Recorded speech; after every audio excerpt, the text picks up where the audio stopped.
Silakan Angga. Terima kasih kepada Bapak Ibu penguji. Assalamualaikum warahmatullahi wabarakatuh.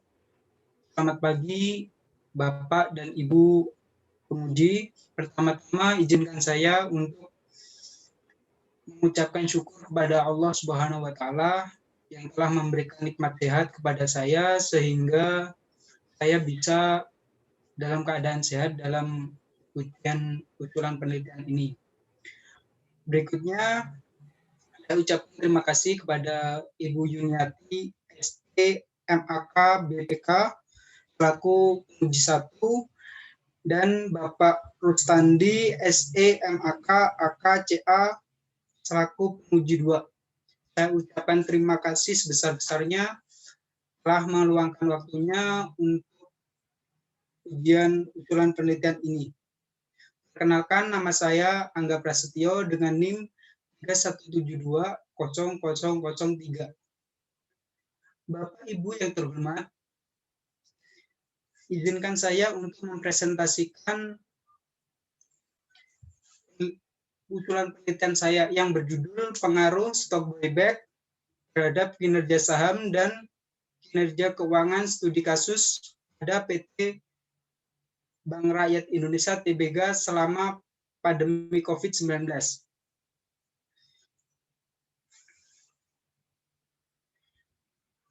Yang melatar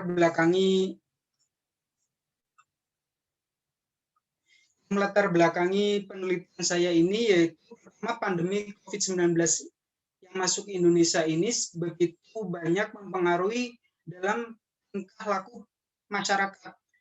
Banyak sekali yang terserang, misalkan pendidikan nggak bisa secara langsung, kemudian pasar modal, kemudian ekonomi juga menurun.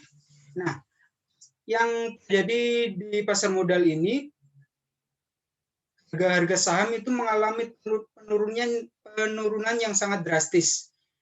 Terkecuali dengan Bank Rakyat Indonesia atau BRI ini yang kemudian direspon oleh manajemennya untuk melakukan aksi korporasi stock buyback sahamnya. Nah, untuk mengetahui seberapa besar penurunan IHSG pada periode Maret akan ada di slide berikutnya. Nah, pada slide berikutnya ini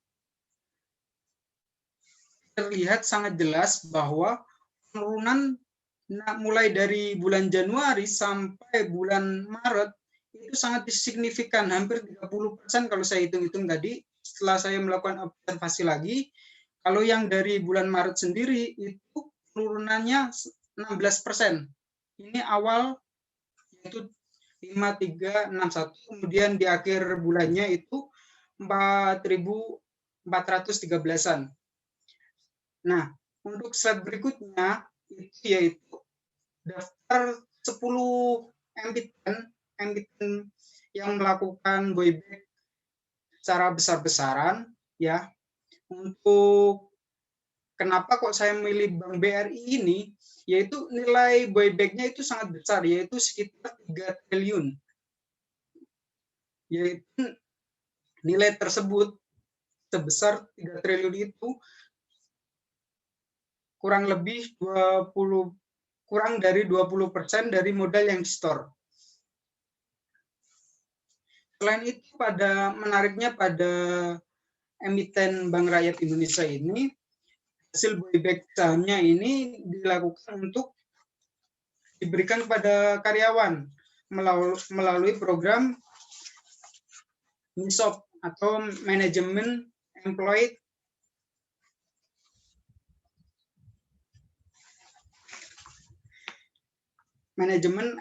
Stock Option Plan. Nah, dari latar belakang yang sudah saya ungkapkan tadi, saya mencoba untuk merumuskan sebuah latar belakang masalah. Yang pertama yaitu bagaimana kinerja saham Bank Republik Indonesia Tbk sebelum dilakukannya aksi buyback saham ini. Nanti dilihatnya dari perspektif EPS atau earning per share. Kemudian perumusan masalah yang kedua yaitu bagaimana kinerja saham Bank Rakyat Indonesia sebelum dilakukannya aksi buyback saham ini dilihat dari kinerja saham dan price earnings ratio-nya. Nah, yang ketiga, bagaimana pengaruh kinerja keuangan dan kinerja saham terhadap keputusan perusahaan dalam melakukan stock buyback. Yang keempat, itu dampaknya apa sih buyback saham ini? Kemudian yang kelima, bagaimana kinerja saham, bagaimana kinerja keuangan Bank Rakyat Indonesia sesudah aksi buyback dilihat juga dari IPS-nya. Yang keenam, bagaimana kinerja saham Bank Rakyat Indonesia sesudah aksi buyback saham. Nah, yang terakhir, yang ketujuh, yaitu bagaimana pengaruh stock buyback terhadap kinerja keuangan dan kinerja sahamnya. Adapun tujuan dari penelitian ini yaitu tentunya untuk mengetahui nih, kenapa sampai perusahaan Bank Rakyat Indonesia itu melakukan aksi buyback.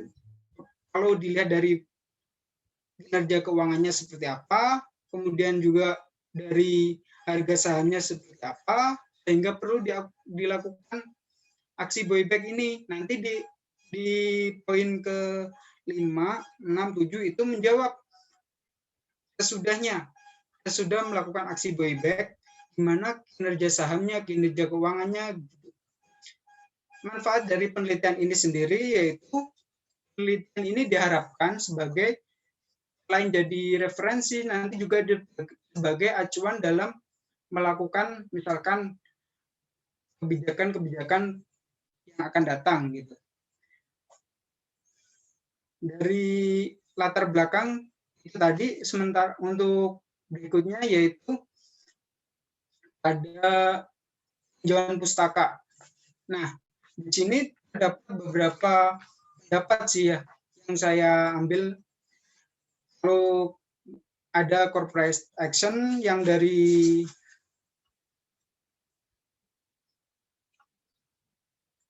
instrumen keuangan itu saya ambilnya dari Samsul Muhammad tahun 2006.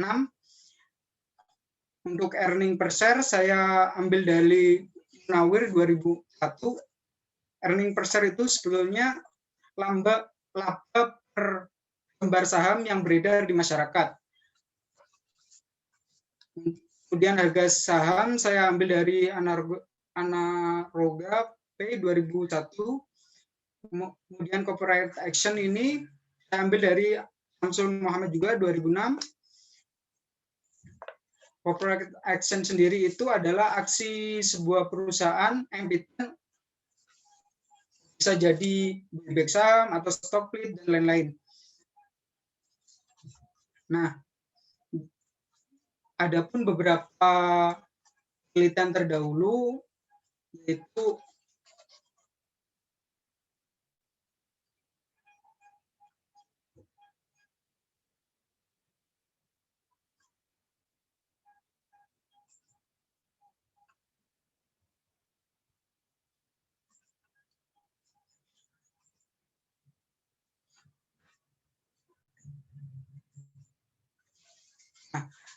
jadi kan untuk ada beberapa penelitian terdahulu dari Dani Agung Purnomo dari Universitas 11 Maret. Nah, itu tahun 2010 yaitu menganalisa reaksi pasar atas pengumuman stock buyback pada perusahaan yang trade di Bursa Efek. Wulandari 2009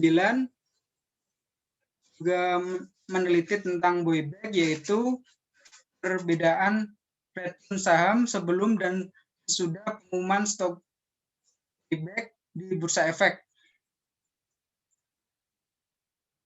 Berikutnya Natasha Bandi dan Muhammad Haika 2009 pengaruh buyback saham PT Telkom terhadap dividen periode 2005 sampai 2008. dari berapa itu tinjauan pustaka itu saya mencoba untuk menarik hipotesis sementara itu sebanyak 8 kemarin beberapa hipotesis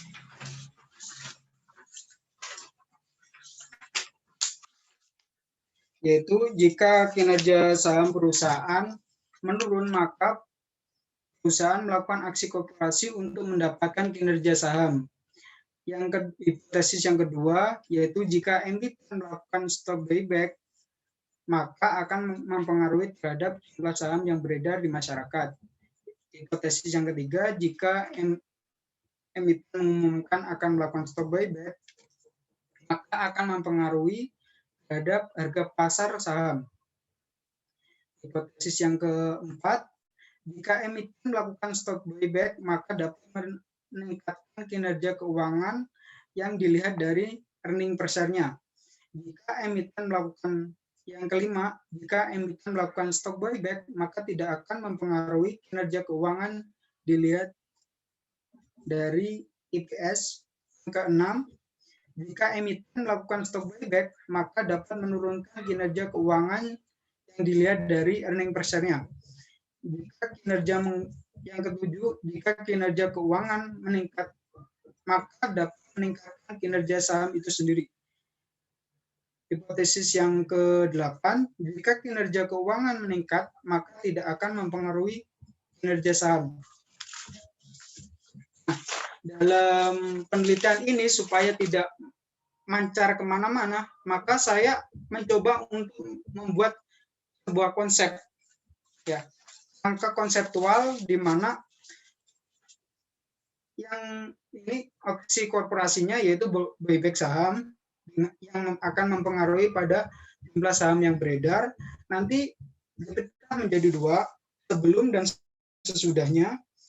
Sebelum buyback ini, kinerja sahamnya itu seperti apa? Nanti dilihat dari earning per share-nya sama dilihat dari price earning ratio dan harga saham.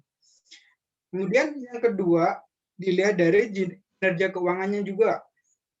Kinerja keuangannya ini dilihat dari earning per share-nya, yaitu laba per lembar sahamnya itu berapa. Di sisi sebaliknya, nanti juga dilihat, dikomparasikan nantinya, sesudahnya ini seperti apa, kinerja sahamnya nanti seperti apa, dilihat dari PR-nya dan harganya. Lalu di kinerja keuangannya dilihat dari earning per share-nya.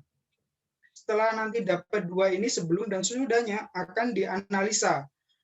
Dianalisa menggunakan deskriptif dan komparatif.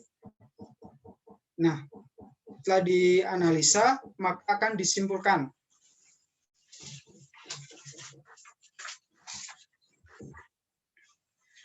Kemudian untuk bab 3 saya kemarin ini buru-buru juga soalnya definisi variabel dan operasional variabel, kemudian juga jenis dan sumber data, metode pengumpulan. Sementara untuk operasional variabel tadi itu stock buyback saham ini menggunakan presentase, kemudian kinerja keuangannya, proksinya itu earning per share dengan parameter rasio, kemudian kinerja saham dengan proksi price earning ratio dengan parameter rasio. Kemudian kinerja saham ini harga saham setelah pembelian kembali atau ya setelah buyback lah. Kemudian itu menggunakan parameter rasio. Jenis dan sumber data ini menggunakan jenis data sekunder yang saya dapat nantinya dari website Bursa Efek Indonesia.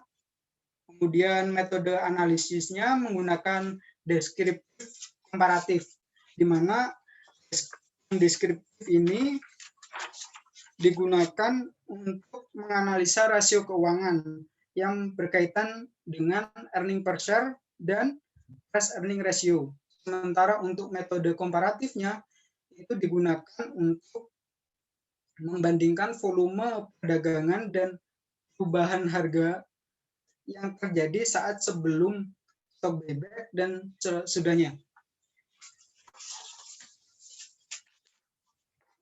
Sementara untuk objek penelitiannya sendiri, yaitu saya mencoba untuk menganalisanya di Bank Rakyat Indonesia dengan alasan tadi nilainya cukup besar, kemudian hasil dari buyback-nya ini dilakukan untuk manajemen employees yang di hasil buyback-nya ini di karyawankan lah gitu. Sementara untuk tempat dan waktu penelitiannya saya rencana tempatnya nanti saya ambil data dari Bursa Efek, kemudian waktunya sekitar 4 bulan. Kalau usulan ini disetujui, maka mulai bulan Maret nanti saya udah mulai melakukan penelitian ini. Itu, Pak. Makasih. Kurang lebihnya, maaf nanti mungkin ada tambahan atau ada masukan, saya persilakan. Oke, terima kasih untuk Angga ya, Saudara Angga Prasetya ya. Untuk usulan penelitiannya, judulnya pengaruh stok buyback tadi ya. Bentar, Ibu akan lihat judulnya. Nah, ini riset ini, rencana riset Anda itu hampir sama dengan tadi punyanya si Arifin ya, tentang meneliti di masa pandemi COVID ya. Menarik untuk penelitiannya. Kalau menurut Ibu untuk judul menarik, tetapi yang akan Anda teliti ini tahun berapa? Karena nanti Anda kan pasti menggunakan data sekunder ya, dengan perhitungan pengukurannya adalah dengan rasio. Nah, nanti di sini Anda akan mengambilnya itu tahun berapa? Ibu mau tanya, ini kan judulnya tidak menyebutkan tahun berapa yang Anda akan teliti. Yang ingin saya teliti ini nantinya bisa 2019 sampai 2020, akhir 2020 kemarin, Ibu. Soalnya selama pandemi. Oh, berarti hanya yang diteliti selama pandemi saja ya, berarti 2019 sampai 2020 ya? Ya. Oke, berarti nanti ditambahkan saja judulnya, jadi selama pandemi COVID-19 ya, 2019 sampai dengan 2020 gitu ya. Jadi biar spesifik bahwa Anda meneliti di tahun tersebut ya, walaupun memang kita tahu bahwa pandemi itu mulainya tahun 2019 gitu ya, 2020 juga masih ada, tetapi kita spesifikasikan tahunnya saja, karena ini terkait dengan pada saat Anda pengolahan data, itu kan harus merujuk pada tahun tersebut ya. Tidak mungkin Anda menggunakan data laporan keuangan atau data yang lainnya, kuantitatif lainnya di tahun yang di luar itu. Gitu. Jadi tambahkan judulnya, silakan masukannya nanti Anda tulis gitu ya. Spesifikan untuk judul nanti tahun berapa yang akan Anda teliti. Nah, kemudian lain-lain di latar belakang ya cukup ya, tapi di sini untuk referensi ya, Anda juga sudah menyampaikan ya, referensi ya. Untuk referensi di sini Anda kan sudah menyampaikan dalam bentuk grafik ya dari trading volume yang Anda sudah sampaikan. Itu alangkah bijaknya ketika Anda menyampaikan selain dari link website yang Anda dapat, juga dari kapan Anda mendapatkannya. Misalkan Anda kemarin mengunduh atau mengambil data itu tahun berapa, ya, waktunya, ya kan ya. Nah, itu disampaikan di bawah tabelnya. Dan di bawah grafiknya juga di gambar titik 1 juga disampaikan itu sumber dari mana. Ya kan ya. Jadi kan Anda ini sudah bagus, ada fik untuk memperjelas fenomena, tetapi sumber yang belum Anda masukkan. Ya, itu. Kemudian pastikan bahwa rumusan masalah yang Anda ambil ini ada 7 poin ini, Anda bisa ya, bisa mendapatkannya. Artinya ini kan lumayan banyak ya. Nah, ya nggak masalah kalau memang ini memang perlu untuk diketahui ya. Nah, tetapi nanti harus disinkronkan dengan pengukuran variabel Anda ya. Pengukuran di operasional variabel ya. Nah, itu apakah di sini Anda sudah membuat tabel operasional variabel? Kalau Ibu lihat di bab 2 itu kan sudah ada tabel-tabel dalam menghitung mengukur variabelnya ya menggunakan rasio ya. Di sini. Nah, di bab 3 Anda sudah membuat tabel operasional variabel belum?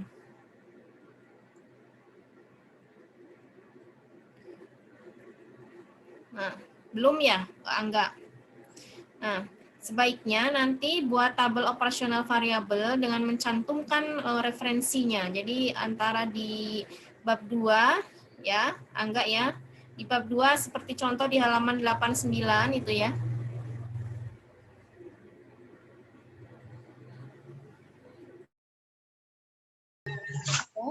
Jadi tolong nanti di bab 2 ini seperti di halaman 89 dalam mengukur variabel tadi Anda menggunakan price earning ratio. Nah, itu di bawah tabel setiap rumus itu disampaikan menurut siapa. Ya, Ya, Ibu. kemudian lebih bagus selain dari teori ini Anda misalkan untuk price earning ratio-nya menggunakan Tandelin 2010 ini jurnal atau buku. Ya, ini hanya satu referensi. Nah, sebaiknya lebih dari satu referensi ya, sehingga Ya, nanti Ibu. memperkuat penelitian dalam melakukan proses pengukuran variabelnya. Jadi bisa diyakini sehingga rumusan masalah yang tadi Anda ada 7 poin itu kuat hasilnya.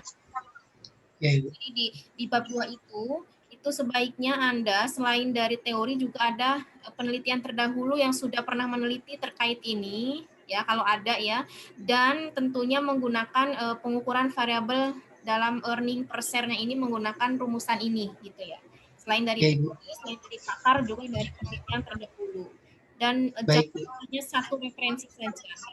Lebih banyak. maaf Ibu kalau untuk referensi kemarin saya terkendala sama waktu sih Bu, Ya. makanya sedikit ini. Oke, nanti ke depan dalam proses bimbingan ini diperbaiki lagi semaksimal mungkin ya. Jadi Anda harus serius dalam memperbaiki usulan penelitian ini jika memang Anda serius dalam skripsi ya, supaya hasilnya bagus ya, seperti itu. Nah, terus untuk semua referensi Anda harus cantumkan ya, karena kita tidak boleh copy paste ya, Angga Prasetya ya, tidak boleh copy paste. Kemudian dalam penelitian terdahulu juga cantumkan sumbernya ya. Ya, cantumkan sumbernya ini jurnalnya bisa dipertanggungjawabkan nggak? Apakah ini sudah ISN-nya atau belum, lolos publikasi atau belum ya? Ini Anda harus Untuk jurnalnya ini saya dapat dari Google Scholar Bu. Ya, oke, untuk hipotesis ya, untuk hipotesis tadi di rumusan itu kan ada 7 ya kalau nggak salah ya. Hipotesis Anda ini ada 8, tolong dicek kembali ya. Hipotesisnya itu ada 8 ya. Sedangkan rumusan tujuan itu ada 7 ya, anggap Prasetya ya. Jadi disesuaikan ya. Jadi kalau rumusannya 7 ya tujuannya 7, kemudian hipotesisnya juga disesuaikan. Kan lucu kalau hipotesisnya malah lebih besar ya, lebih banyak gitu ya. Nah, kemudian di dalam kerangka konseptual atau ini sebaiknya Anda cantumkan juga referensi, misalkan Anda menghitungnya ini kan sebelum dan sesudah ya, berarti ada perbandingan antara sebelum adanya COVID-19 dengan sesudah adanya COVID-19 ya. Nah, ini sebelum ini kinerja saham itu menggunakan rumusan per sama harga saham itu referensi dari mana? Jadi di kotakan itu cantumin itu referensi siapa, menurut si A tahun berapa, menurut si B tahun berapa, gitu ya. Jadi jangan hanya sekedar grafik begini, ya Angga ya. Jadi harus jelas ini. Jadi menghitung kinerja keuangan menggunakan IPS itu menurut siapa. Nah, itu juga dicantumkan. Seperti itu. Terus untuk metritnya, nah ini metrit. Nah, ini yang Ibu maksud di operasional variabel halaman 18 ya. Anda sudah membuat tabel tapi kayaknya kurang sempurna ya, karena Anda tidak mencantumkan referensi nih. Contoh, stok buyback Anda menggunakan jumlah saham beredar setelah pembelian kembali. Parameternya presentasi. Nah, ini menurut siapa? Jadi harus cantumkan nih. Kalau di bab 2 memang sudah ada menurut siapa pakar yang bicara atau pakar yang menyampaikan atau penelitian terdahulu yang menyampaikan, silakan disampaikan di situ. Ya, di tabel juga harus ada. Nah, ini. Kemudian ini, nah daftar pustaka ya. Nah ini karena Anda harus banyak lagi mencari rujukan riset sebelumnya terkait dengan COVID-19, bahkan teori juga, sehingga Anda jangan sampai terlepas Anda belum mencantumkan daftar pustaka yang memang banyak Anda materi-materi yang Anda ambil ya.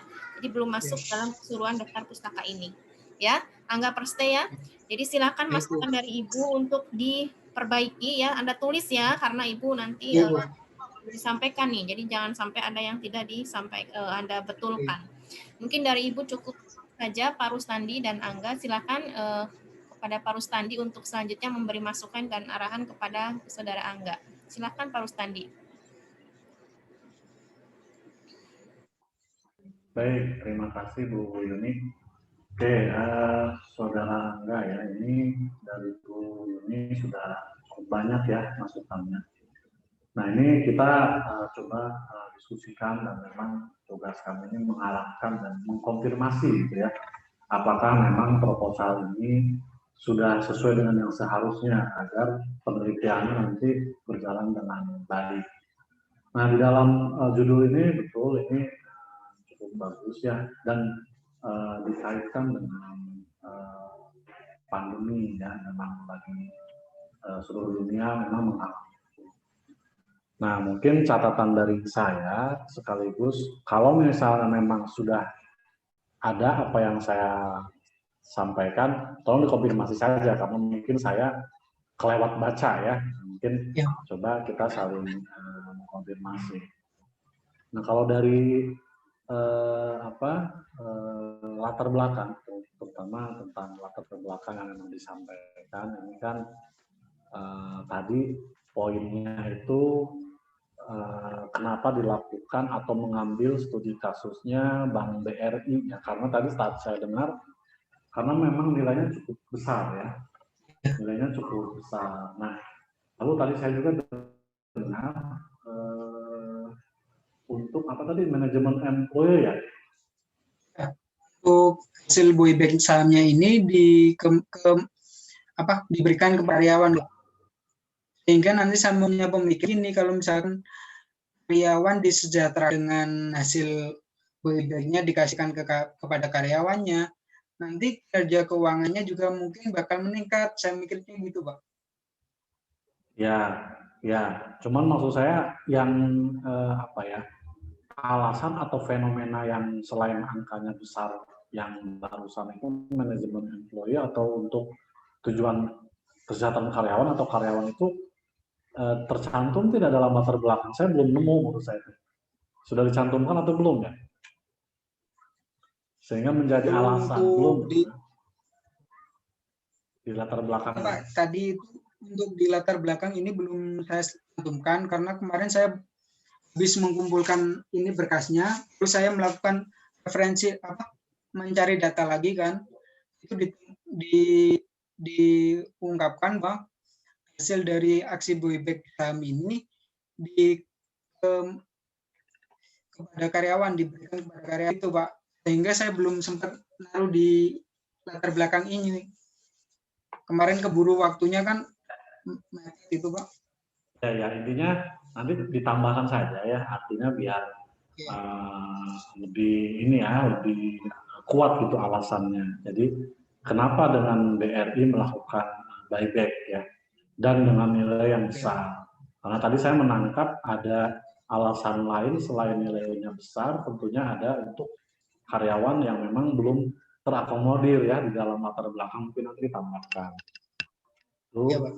Terus referensi yang tadi sudah disampaikan ini, saya coba singgung di latar belakangnya ya. Di sini kan penelitian sebelumnya kan ada di bab 2. Nah ini alangkah baiknya di dalam bab 1 coba referensi baik penelitian sebelumnya atau bahkan jurnal ya yang kaitannya dengan judul ini mungkin ditambahkan secara global. Ya, secara global dalam pembahasan dalam latar belakang ini penelitian sebelumnya yang tadi di bab 2 itu coba dibahas satu sumber kalau penelitian sebelumnya itu atau dua misalnya gambarkan gitu secara global. Dan jika bisa dari jurnal yang relevan dengan judul gitu ya. Nah, perbedaannya tentunya novelty-nya ya, kebaruannya tentunya ini karena kondisi pandemi. Nah, itu akan lebih kuat gitu ya, lebih lengkap penjelasan mengenai fenomena-fenomena yang terjadi. Jadi lebih jelas kenapa ngambil di BRI tadi ya, karena memang nilainya besar dan tujuan karyawan dan sebagainya. Lalu didukung dengan penelitian sebelumnya dan jurnal yang memang apa tuh ceritakan fenomenanya, mendukung dengan penelitian yang akan kita lakukan. Mungkin itu tambahan di bab 1. Lalu mungkin di bab 2 tadi sudah dibahas, di bab 3 mungkin ini dari segi susunannya mungkin sama ya. Mungkin di kita apakah memang ada format baku atau tidak itu nanti diikuti aja panduan skripsinya. Cuman umumnya memang objek dan metode penelitian. Objek itu nanti disampaikan sebelum objeknya BUMN, BRI, tentunya paragraf sebelumnya sampaikan apa itu objek penelitian berdasarkan referensi, misalnya berdasarkan buku, ya. Apa sih objek penelitian, baru paragraf keduanya sampaikan di mana objek penelitiannya tadi yang sudah ada di dalam draft ini. Kemudian metodenya, ya. Metodenya, jenis penelitiannya apa? Memang di sini ada kuantitatif, ya. Cuman kan di sini tergabung di dalam jenis data. Jadi kita agar bisa membedakan ya antara jenis penelitian dan jenis data. Jadi jenis penelitiannya disampaikan dalam sub tersendiri, lalu jenis dan sumber data juga tersendiri. Itu jenis sumber datanya misalnya sekunder, gitu ya, sumbernya dari mana. Nah, itu berbeda dengan jenis penelitian. Nanti coba dilihat lagi agar lebih terstruktur gitu ya metode penelitian. Ya, mungkin tambahan dari saya itu nanti ketika hal-hal yang memang ada yang kurang jelas kita bisa lanjutkan ya dalam masa revisi ini sebelum difinalkan. Mungkin nanti bisa revisinya nanti bisa kita bahas kembali gitu ya. Mungkin tambahan dari saya mungkin sementara itu, Bu Yuni, terima kasih.